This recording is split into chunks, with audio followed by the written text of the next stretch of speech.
रोजी रात्री दौंड पोलीस स्टेशनच्या हद्दीमध्ये दोन गाव कोरगडी आणि आलेगाव या दोघा गावामध्ये एक सशस्त्र दरोडेखोर टोळीने 4 ठिकाणी दरोडे टाकले.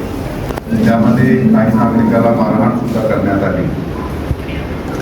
त्याच्यानंतर ती टोळी अहिल्यानगर जिल्ह्यामध्ये गेली आणि श्रीगोंदा तालुक्यामध्ये सुद्धा जाऊन त्यांनी 5वा दरोडा टाकला. हा टोळी अगोदरही काही गुन्ह्यामध्ये पाहिजे आणि फरारी आरोपी म्हणून तिथे जे सदस्य आहे या दरोडेखोर टोळीचे ते रिस्पॉन्डिंग होते. तर स्थानिक गुन्हे शाखा पुणे ग्रामीण आणि दौंड पोलीस स्टेशन हा एक संयुक्त टीम तयार करण्यात आल्या. 5 टीम तयार करण्यात आल्या. त्यांना वेगवेगळ्या जबाबदाऱ्या देण्यात आल्या. गोपनीय, तांत्रिक व तपासाची इतर माध्यमातून 3 दिवसात या टोळीचे 4 सदस्य जे आहे ते अटक करण्यात आलेले आहेत. यामध्ये गणेश मंगेश काळे राहणार कर्जत अहिल्यानगर हा 22 वर्षाचा आहे. विशाल आंबड्या काळे 21 वर्ष आष्टी बीडचा राहणार आहे. त्याच्याबरोबर किशोर रावण भोसले हा 19 वर्षाचा असून कर्जत अहिल्यानगर जिल्ह्याचा आहे. आणि त्याच्या बरोबर जे 4था सदस्य आहे तो एक विधी संघर्ष बालक त्यांच्याबरोबर सुद्धा होता. या गुन्ह्याचा अधिक तपास करून या गुन्ह्यात सध्यापर्यंत एकूण 17 तोळे सोना, 350 ग्राम चांदी, मोबाईल फोन आणि मोटरसायकल जे गेलेला माल होता गुन्ह्यात ते जप्त करण्यात आलेला आहे. ही जे दरोडेखोर टोळी आहे ह्याचे प्रत्येक सदस्यावर या अगोदरही खूप गंभीर प्रकारचे गुन्हे, दरोड्याचे, जबरी चोरीचे गुन्हे दाखल होते आणि याचे अधिक तपासामध्ये अजून काही गुन्हे उघडकीस आणले. 20 गंभीर गुन्हे उघडकीस आणले गेले आहे या टोळीकडून.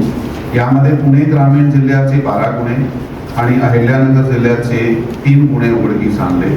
पुणे ग्रामीण मध्ये 1 दरोडा, 6 जबरी चोरी आणि 5 घरफोड्या यांनी या अगोदर केल्या होत्या.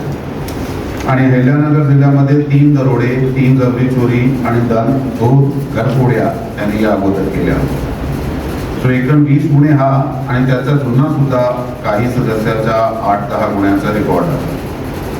सो या स्थानिक गुन्हे शाखा आणि दौंड पोलीस स्टेशनची टीमने खूप छान पद्धतीने काम केला. दिवस रात्र टीम फील्डमध्ये कार्यरत होती आणि त्यांनी जे गोल घातला आणि मेहनत केली त्याला यश आलेला आहे. म्हणून यामध्ये सर्व सिनियर ऑफिसर्सचा लक्ष होता आणि कोल्हापूर परिक्षेत्राचे विशेष पोलीस महानिरीक्षक श्री रंजन शर्मा सर यांनी या केसमध्ये विशेष सूचना आम्हाला दिल्या होत्या. त्या सूचनेप्रमाणे आम्ही स्वतः आणि अप्पर पोलीस अधीक्षक बारामती विभाग श्री गणेश बिरादार, त्याच्याबरोबर SDPO दौंड श्री धडस, स्थानिक गुन्हे शाखाची team NCB PI Shri Pramod Kshirsagar, त्याच्याबरोबर दौंड पोलीस स्टेशनचे प्रभारी अधिकारी श्री हेमंत शेंडगे, हा सर्वांनी आणि त्याची टीम जे आता आपल्याकडे समक्ष उपस्थित आहे त्यांनी खूप मेहनत करून हा टोळीला अटक केला आहे. आणि यामुळे भविष्यात खूप काही दरोडे, जबरी चोरी, जेल स्नॅचिंग आणि चोऱ्या घरफोड्या सारखे गुन्हे 2 जिल्ह्यामध्ये आता कमी होणार आहे आणि खूप चांगला प्रतिबंध केला गेला आहे. ही आंतरजिल्हा टोळी 3 जिल्ह्यामध्ये कार्यरत होती. बीड, अहिल्यानगर आणि पुणे या 3 जिल्ह्यामध्ये ह्याला खूप विविध प्रकारचे गुन्हे कंटिन्युअसली करत होते. थँक्यू.